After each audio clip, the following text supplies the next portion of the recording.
lights. I don't like this. I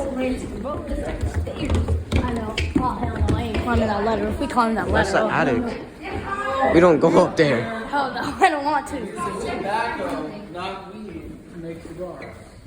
Oh, yeah. This is cool. This is the same way they made cigars in this building in 1910. This is Yanni, Luis, and they each make our American cigar. All American product. It was really hard to source everything for the cigar just because nobody really grows tobacco in America anymore because of the labor costs, you know?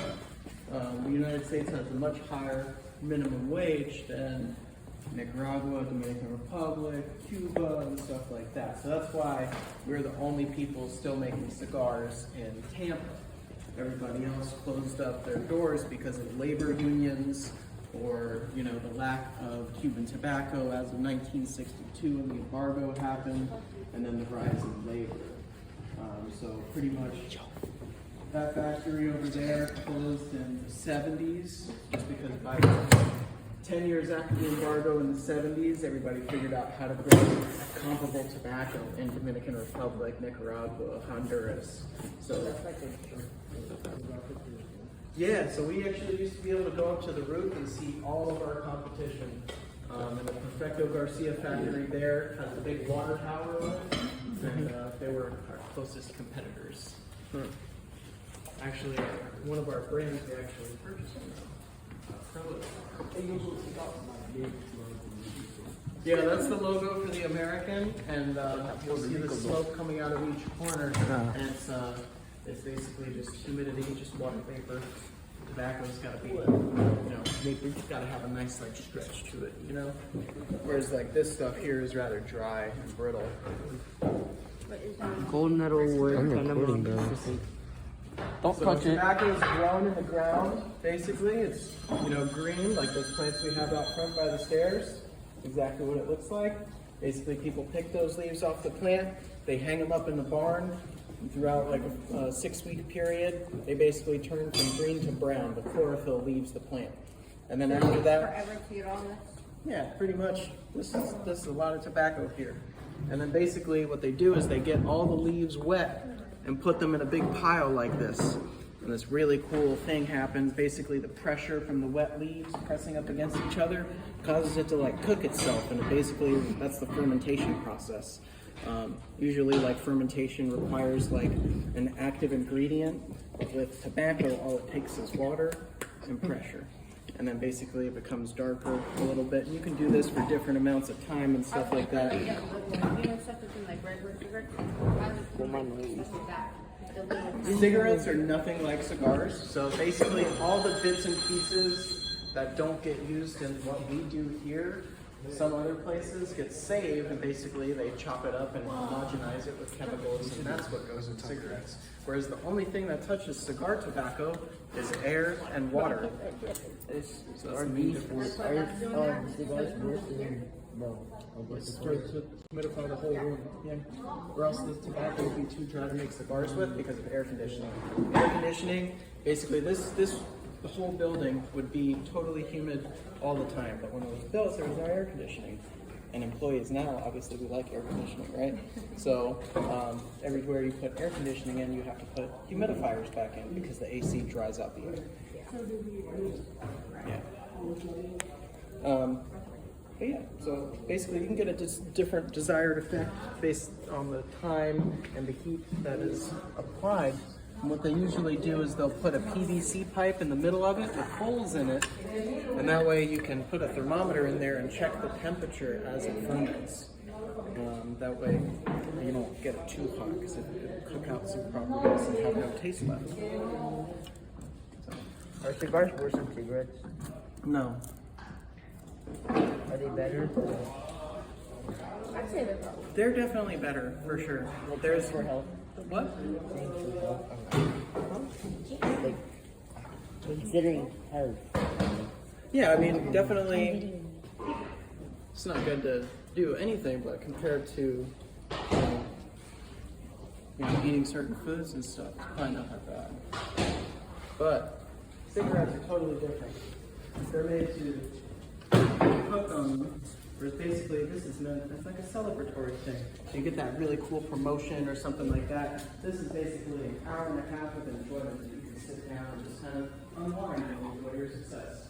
We put pretty art on the boxes to enhance your life, whereas cigarette companies, you know, put nasty chemicals in there and homogenize the tobacco to get you hooked on it to worsen your life. So that's the big difference. It's like a treat yourself. It's like genuine luxury, but you'd be surprised if I know that. Moving on, from here we're going to go down to the basement. Video on video. Oh, yeah. Some pretty cool stuff. We'll go up there. If you guys see how there's chairs up there, and then think about Liddy and things that were going on, but I'm not gonna. Yeah, that's cool. Yeah, it's a nice process. That's how they make cigars? That's actually really cool. Those are like hot dogs and cigars. Bruh. Smells funny. So strong. I got some right there. There's one right there. They would do cool stuff like hold off the juicy part of the story until the next day. That way everybody would come back to work, like reading through the story. That's cool. But in the Philippines, all the handmade cigar workers. Oh, so the best, you know, squashes it to make it a mold. I think so. Yeah, so the labor It must pay you good to do this stuff. Because you're gonna bring one home and smoke it out.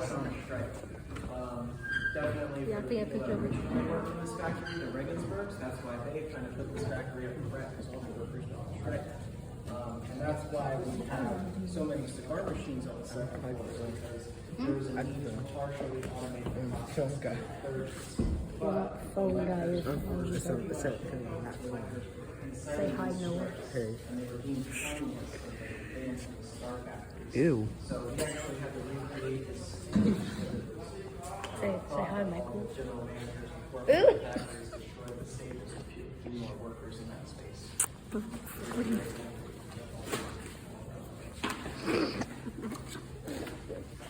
Alright.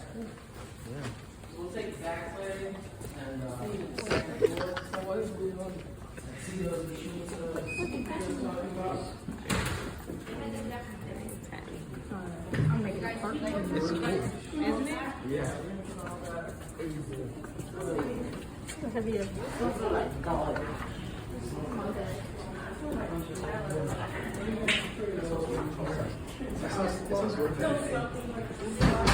Hey, we're on the roof now.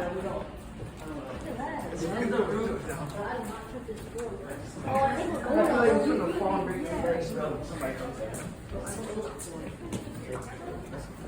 Holy crap. You'll have a much better view if you guys want to go up to the roof. Yeah, let's go to the roof. No, that's not. Dang it, it smells like. Bad in here, bro. Is that like. Even with my mask on, smell it, bro. Is this cigars? Take note of all these metal poles that is so throughout the entire sick. third floor. These metal poles are My mom's getting a essential free to the tour of building's this stuff. architectural structure. They're basically anchored to the roof and they're holding up this floor. That way on the second floor, there's no columns. That way, there's not big columns in your way. You can fit more workers there. we have So what nice if all big- these poles fall? Like what if they're not there?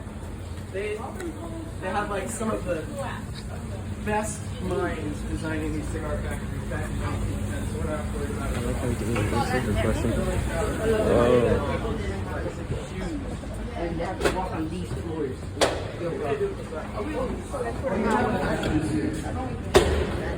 I might trip.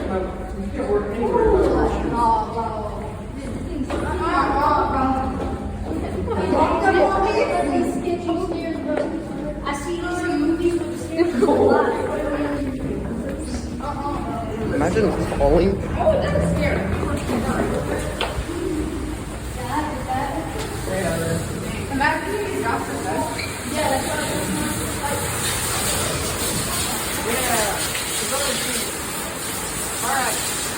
Basically, you make 60,000 cigars a day up here. Each machine makes a different size. The ones that have an odd number are rolling the left side of the tobacco leaf. Whereas the ones that have an even number are rolling the right side of the tobacco leaf. That's because the veins go in different directions, the size are facing in different directions. There's about 10,000 moving parts on each machine, and we have 3 full-time mechanics that help maintain the machines. These machines are from the 1930s, and they were built by the same people that made bowling ball return systems. And if you guys want to see how it works, you get like 5 people on this side, and 5 people on the other side.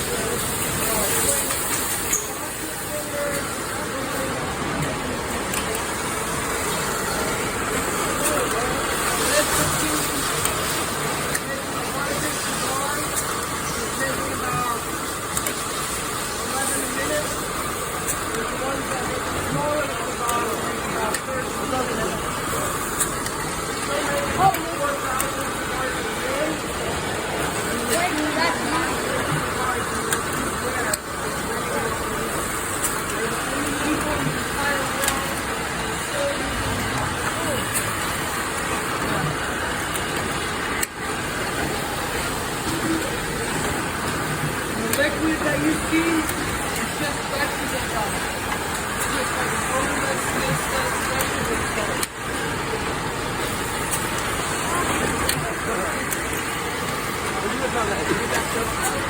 You put something in him? I bet he's that cigar stuff.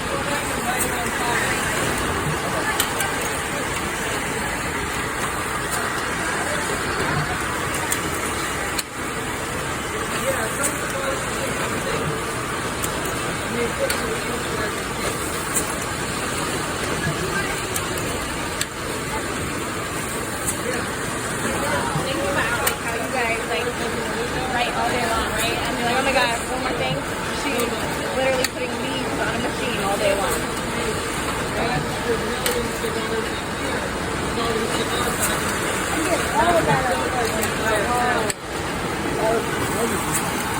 Tobacco, the cigars that lead to generation stairs, they have big, long pieces of tobacco. It's called a roll.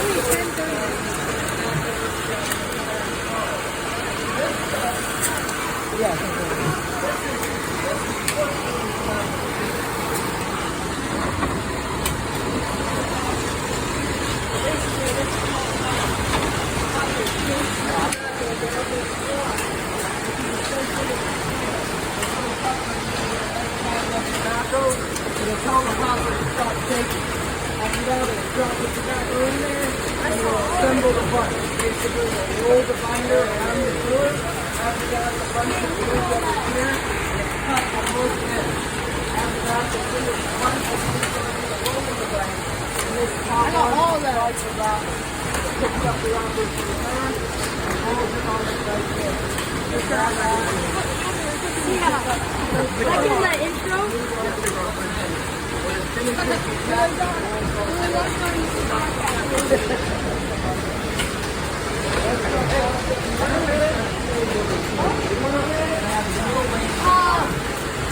Yeah, Noah! Yeah, Freddie.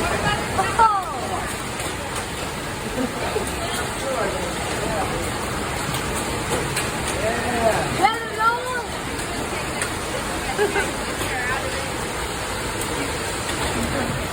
No, it's getting you. Good job. Where you going? Yeah, you want to go to the store? You guys ready to move on? Yeah. Right away.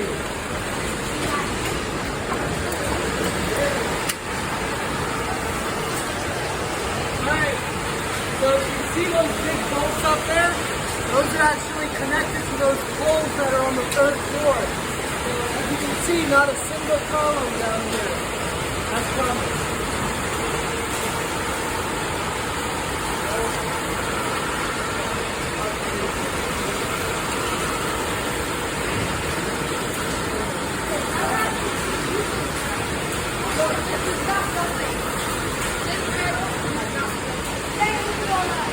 That's our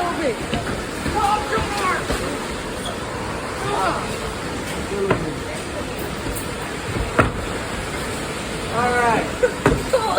Kind of stinks in there. Oh yeah. So, you got a mask, probably put it on. Oh my god.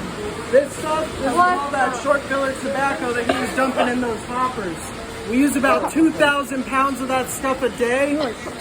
And what you're smelling is just the natural ammonia just kicking off of the tobacco. So, whereas cigarette companies are trying to put chemicals in the tobacco to make it smoother and stuff, we naturally let it dissipate and sit here. It looks like a giant dinosaur turd. What's your favorite dinosaur? T-Rex. T-Rex. Come on, y'all are basic. What about this? Fine. Spinosaurus. I like Ankylosaurus. Ankylosaurus. Indoor raptor. Alright, let's go to the stripping department. Y'all are talking about dinosaurs. We talking about dinosaurs on the field. Why are y'all saying it's short? It didn't stink. It did stink. Why did it cough up?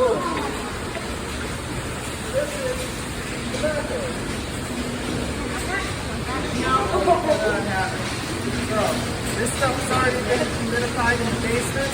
The next step before it is to come up here and they'll cut out this center stem. And then they separate it. Yeah, it's very bitter and it doesn't burn. So basically, we'll cut out the stem and separate the left and right side of the leaf. After that, the left and right side is moving out over here. The left and right different sizes. Steak.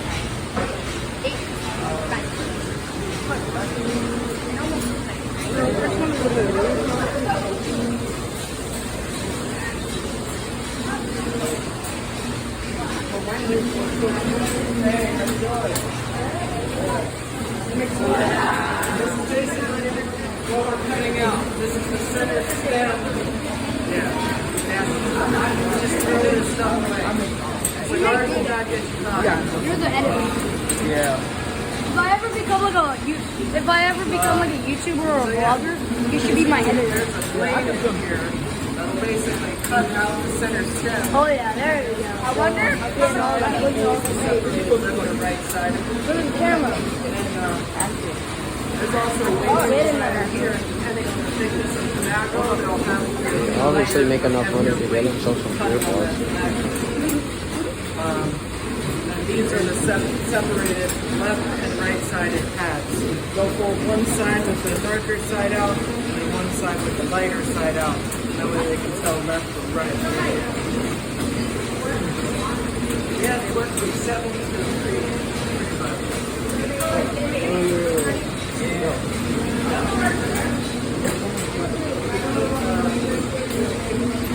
Better feet.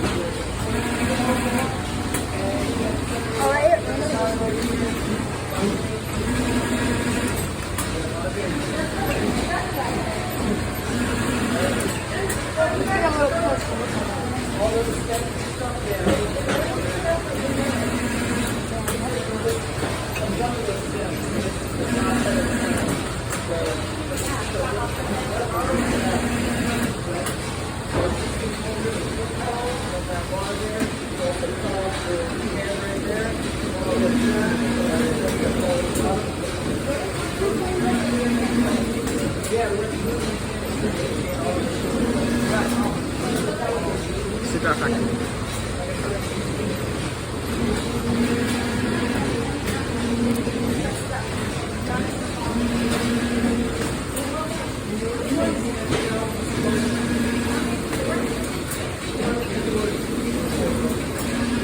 There were about 300 handlers alone just on this floor alone. There were like 5,000 workers.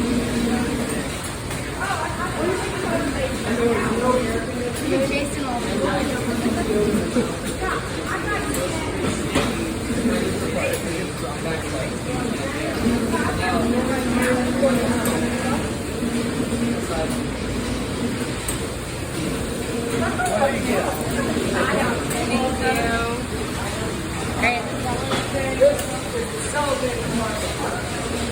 Cellophane is basically made from a wood pulp. Cellophane is not plastic.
They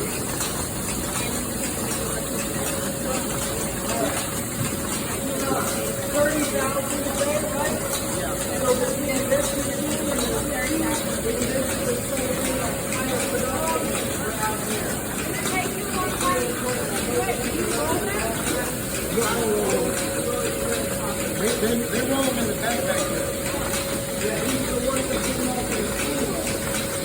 Why are they asking so many dumb questions?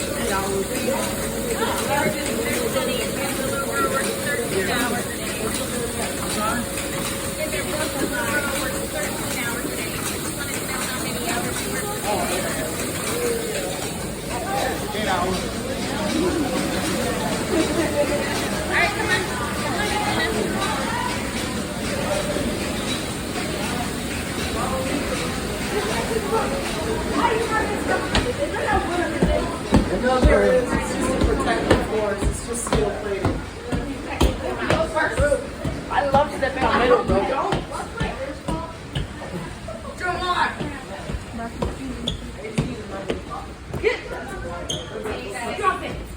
So this is our packing department. So the cigars that we make on the third floor by hand go in a fancy box, whereas the cigars that are made on the machines go in a cellophane bundle. That's basically the main difference as well. So do you sell these for a lot of money? No, this is more of a value-based product here. It means it's cheaper than the ones that we make on the third floor. Because there's probably less. Some people want really expensive, nice stuff, and then some people just want something to chew on, like in the movies. Chewing movies? Oh, so these are like for movies. Like chewing tobacco? No, some people just kind of like just walking around with cigars. You're making them like cheaper because it doesn't take as much work. Yeah, it's not as much labor as the ones on the third floor, correct? So it takes about 3 or 4 months for one person to get trained on these machines, where it takes about 10 years or so to get really good at hand making cigars. 10 years? Yeah. So they all started the working in Cuba, started rolling, making the cheaper Cuban cigars, and they worked their way up until they were like master rollers, and they got to make the really nice ones. Who's like the person that's worked the longest and the youngest? Everybody's been here forever. Somebody just retired that was here for 26 years. Gladys, that usually sits there, she's been here for like 20 years. CT has been here, you know, this place been here for a long time. Marie right there, she's been here for 32 years. Yeah. Nobody ever leaves. We're having too much fun with this. Yeah, if you ever seen like Pirates of the Caribbean 2, Yep. they all just kind of just go back into the walls at the end. Yep. Just go back into the walls, go back into the cave. Part of the ship, part of the crew. Hospitality. This place is so scary. Can we go out here? No. That's an e-press. Can we go to the roof? Yeah, can we go to the roof? We're gonna go to the creek basement and then we're gonna go. Wait, so we're going down like the first floor now? We're gonna go below the first floor and go to the basement. Yo, did we go around? Yeah! Come on! When did we get down here? I'm trying to get you guys nice and higher. That way. That way. What's a homebred? That's the minute.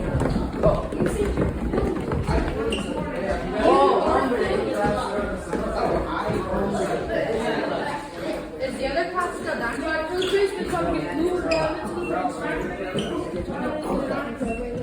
Alright. No, it's more that shit. I'm so proud. Let's go back to the basement. Oh, it's sticky down here. It smells good.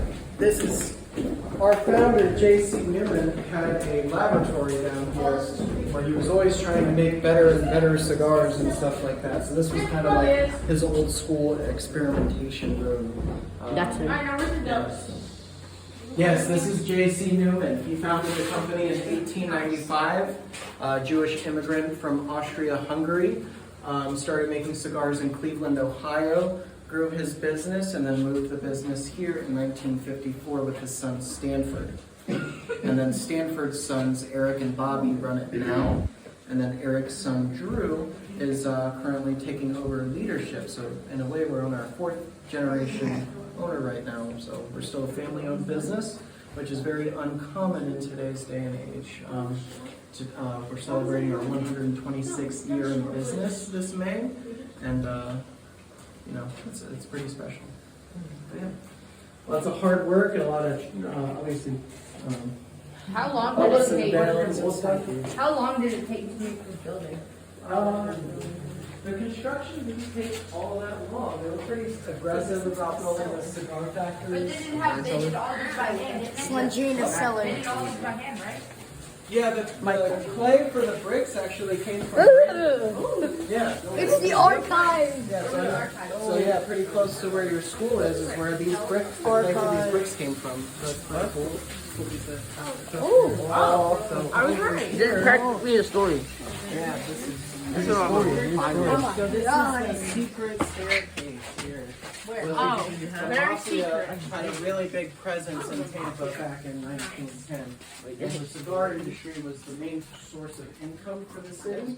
So basically, the Mafia would What's up there? collections and on cigar its own. factories. Ghost is up there. That's what's up there. This is actually a secret escape hatch so that we can't, because it goes to our conference room right now. Oh no. And there might be a conference going on, so I'm not sure about that.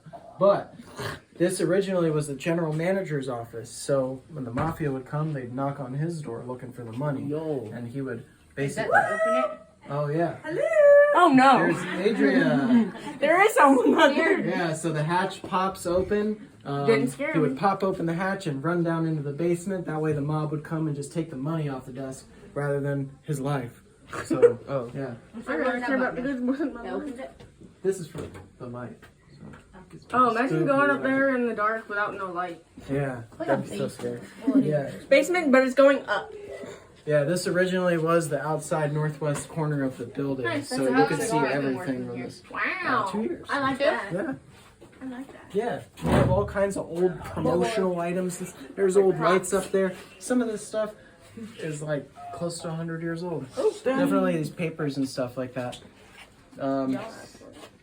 My buddy Zach, his grandmother actually used to work here in the. Hey, Zach? Yeah. Hey, Zach, what's up? So my buddy Zach actually, his grandmother used to work here back in the 60s and 70s. She was a school teacher. And schools, obviously closed in the summertime. And he was like, "Hey, do you guys have any information on my grandmother working there when I started working here?" And we were actually able to come down here and pull handwritten employee files and stuff, a whole folder. So we never really throw anything away in here. Good. So this place is kind of like a So time you know capsule. if someone's a felony, if they get in trouble, then you can have proof of them. No, it's just nice to have a lot of people's family history archived in here. Yeah, we If have. you just toss it out, then they're gonna be like, Yeah, I mean, cigars were the main industry here. So if you're a third generation Tampa family, odds are you had somebody in your family that worked in the cigar factories, because you were either a cigar maker in the factories, or you worked in the shipping department shipping the cigars, or you worked at the sandwich shop down the street making sandwiches for the cigar makers, or you worked at a clothing store making the cigar makers clothes. Everything was revolved around making cigars in the early 1900s in Tampa. When was this place originally built? 1910. Yeah. That's cool. Yep. so how are the floors not falling apart? What are these for? These are actually old drying racks. So if Nice. the tobacco is too wet, they would put them in here, and there's these shelves that go in here. Basically, open these up and let the tobacco air out on mesh shelves. Is that a good guitar? Now we use them to keep. It is a guitar. Yes. So some things are really cool, some things are really weird where's all down the here. spiders? And, this is a cigar box, and then it's a guitar. So. You put cigars in there? You can play that? Yeah, I think he can play it. One of our security guards plays guitar, and I think he used to play it at night. Yeah, that's cool. Lots of art and stuff like that. See, I'm the short kid. This is we have digital humidifiers now that are hygrometers that measure humidity in the air now, and they're this big. This is how big a hygrometer was back in the day. It's really heavy. This was like an old school thermostat and a hygrometer, so that would measure the moisture in the air. But things have gotten exponentially more advanced. What if I actually did? Take me in. Been mad. See some tobacco, some water. Can be awesome. It's like underground. What's kind of underground right now? The ground level is like a little bit above your head. Alright, never mind.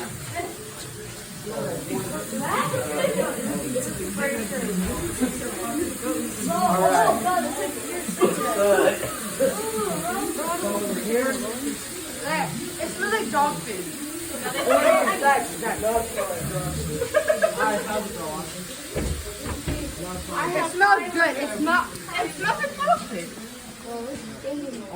good. It smells like dog food. All the tobacco. Remember what I was saying about the moisture and the fermentation process? We don't want that to happen when the tobacco's on its way here, because sometimes it takes like 3 weeks for it to get here. So because of that, all the tobacco gets here dry.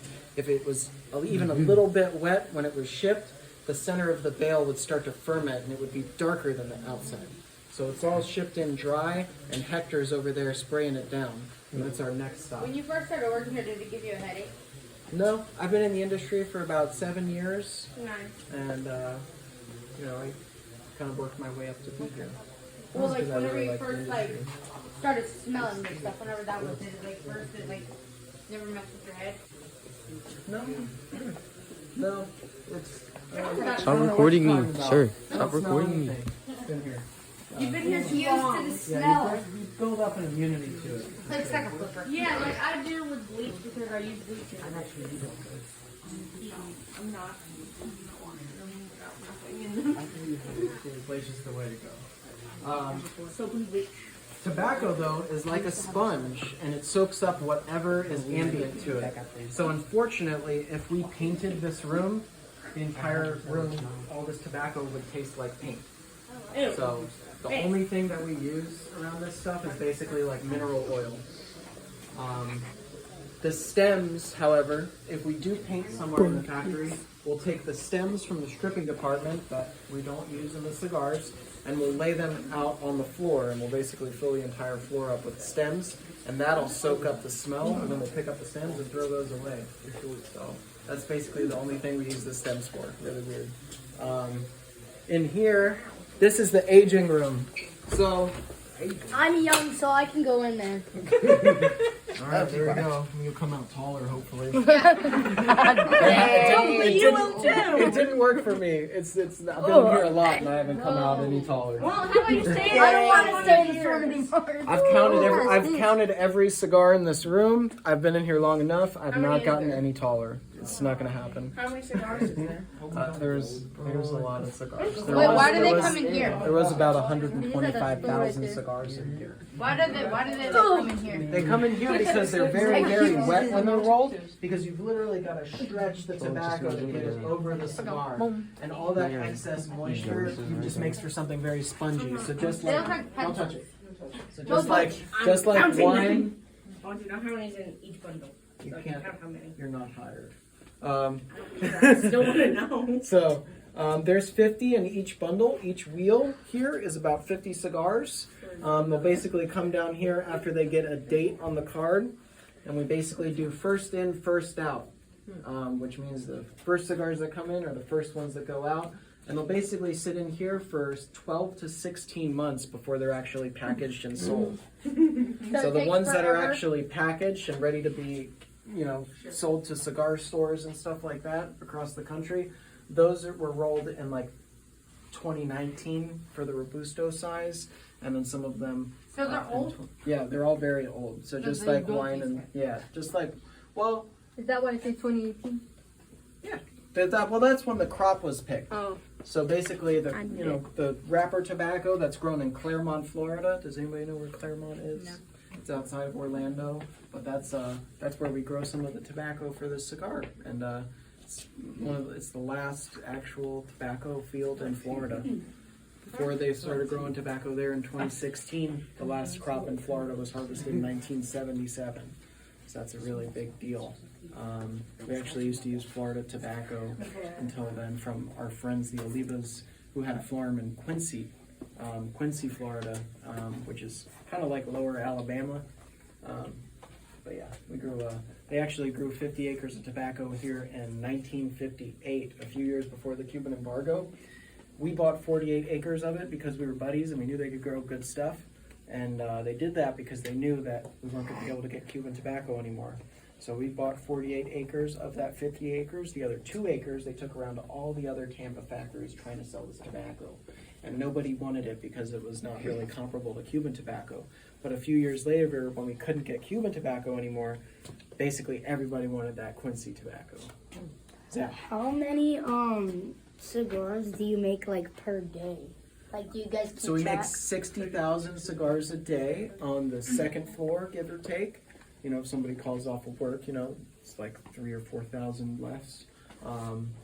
Handmade cigars, we basically don't have the same requirements for these cigars. So whereas people that work on the second floor get paid based on how many cigars they make, the people that make these cigars on the third floor, like Luis and Yenny, they get paid a fixed rate. That way they're incentivized to make the most pretty cigars rather than the most cigars, because this is a higher end product, so it's got to be aesthetically pleasing. So are like, Why is the cigars brown?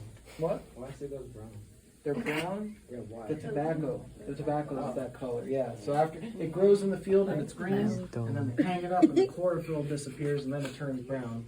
And then sometimes they're, brown, sometimes they're tan, sometimes they're light tan, and sometimes they're almost black. For like the red, the ones in the red, is that like the higher quality ones? This is it's a different cigar. So all these over here are going to be the American cigar. And then this is going to be a new cigar. We're actually still designing the packaging for this. So this is like, nobody even knows about this. You guys are getting like a behind the scenes peek at this. exclusive. Yeah. So a lot of different companies in the cigar industry will usually come up with like a name or a box first, an idea first, and then they'll blend a cigar around that.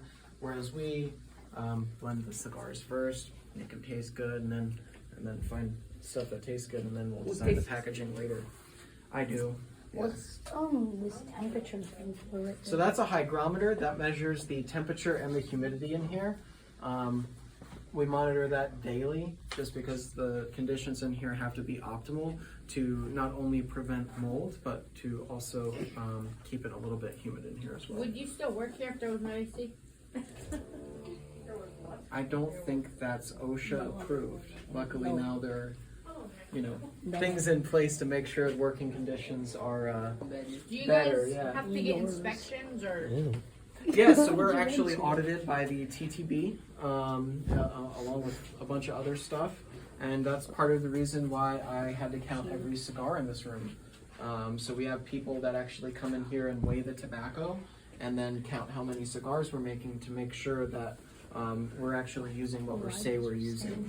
And part of my job is counting the cigars and tracking the tobacco, keeping track of the rollers, and making sure that everything is meeting our quality standards There's over for the handwriting. 50,000. What? There's over 50,000. There's over 40,000 cigars just in this aisle right here. Oh, bro, I got a big whip of that. 200,000. There's about 125,000. Close enough. But yeah, so basically when everything's like old enough, these are the oldest right here. So they'll come down here and pull these out, and then they'll basically sort them, pick out the best ones. Scary hunt. Packaged and What then about sold. if they're like damaged? Do they like undo it and then like put the stuff in different ones to throw the leaf away? Not with these ones. The damaged ones, I get those things. What do you do with them? Yo, it's a couple. Nobody else is gonna. All right.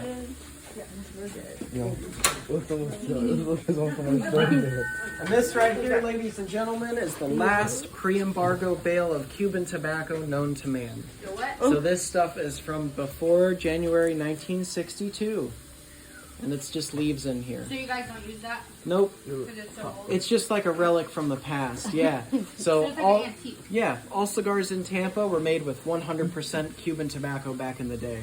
But after the embargo, we couldn't get Cuban tobacco anymore. Everybody had like 5 years left of Cuban tobacco. So cigars in Tampa went from 100% Cuban to just a little bit Cuban as the time went on. One of our competitors, as a marketing tactic, started putting on their boxes, yes, we still have Havana, advertising that they still had Cuban tobacco, but they never said they still used Cuban tobacco. So people would come here and ask Stanford Newman, hey, you guys still have any Cuban tobacco? And he'd be like, oh yeah, I still have Cuban tobacco. Never said he still used it. What? Y'all use it? No. It's actually naturally decomposed so long that it doesn't taste like anything. Oh. So It just tastes like tobacco ages and it gets really good like the stuff in here, but after like a 12-year mark, it basically decomposes so long that it loses the flavors and all the stuff that made it taste good. So it ages like wine and it plateaus and then it loses that and it dissipates. So this probably just tastes like air and burlap.